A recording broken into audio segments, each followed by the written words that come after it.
প্রথম প্রথম সজনে ডাঁটা খেতে ভালোই লাগে, আর এইভাবে বানিয়ে নিলে সবাই তো চেটেপুটে খাবে।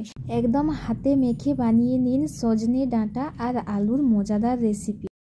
এর জন্য এখানে আমি 250 গ্রাম সজনে ডাঁটা নিয়েছি। এটা আমি ধুয়ে নিয়েছি খুব ভালোভাবে। এখানে একটি কোড়া বসিয়ে দিয়েছি গ্যাসে, কিন্তু গ্যাস বন্ধ আছে।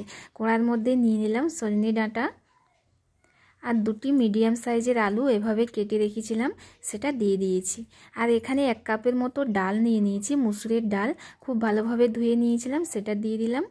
একটা মিডিয়াম সাইজের পেঁয়াজ এভাবে কেটে রেখেছিলাম, সেটাও দিয়ে দিলাম।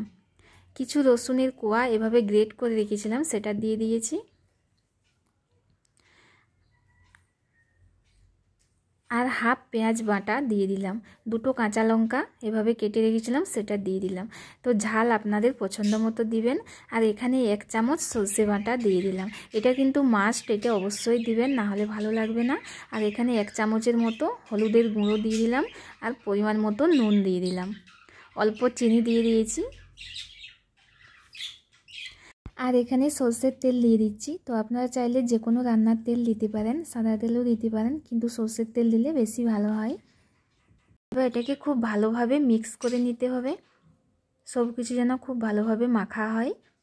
এই রান্নাটা বানাতে খুব একটা বেশি সময় লাগে না, খুব তাড়াতাড়ি বানানো হয়ে যায়। 10-15 মিনিটের সময় লাগবে, যতটা সময় সিদ্ধ হতে লাগে। তো আপনারা চাইলে এটা কুকারেও বানিয়ে নিতে পারেন, কুকারে হলে তো 5 মিনিটে রেডি হয়ে যাবে।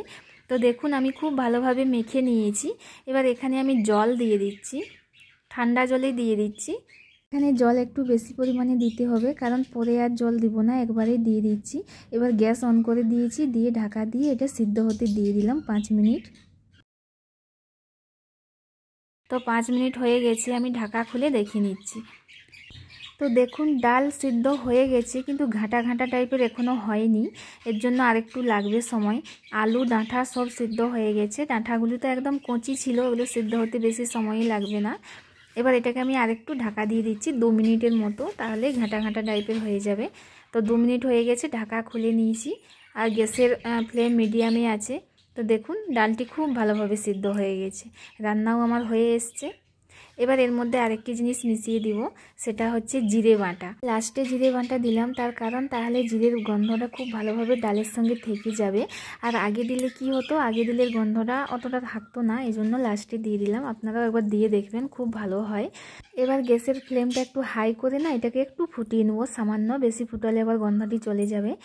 তো দেখুন ফুটতে শুরু করেছে, এবার আমি গ্যাস বন্ধ করে দিচ্ছি। রান্না হয়ে গেছে, এবার নামিয়ে নেব।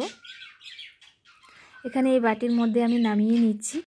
তো এটা ঘরে থাকা সামান্য কিছু উপকরণ দিয়েই বানানো হয়ে যায়, খুবই সুন্দর একটি রেসিপি। আর এটা গরম ভাতের সঙ্গে খেতে খুবই ভালো হয়। তো দেখুন দেখতেও খুব সুন্দর লাগছে, আর এটা খেতেও খুব ভালো হয়। তো আপনারা এটা মুগ ডালের সঙ্গেও বানিয়ে নিতে পারেন সেমভাবে। তো ভালো লাগলে লাইক করে দিবেন আর কমেন্ট করে জানাবেন। তো আজ এখান পর্যন্তই, আবার দেখা হবে অন্য কোনো নতুন রেসিপিতে। ধন্যবাদ, বাই।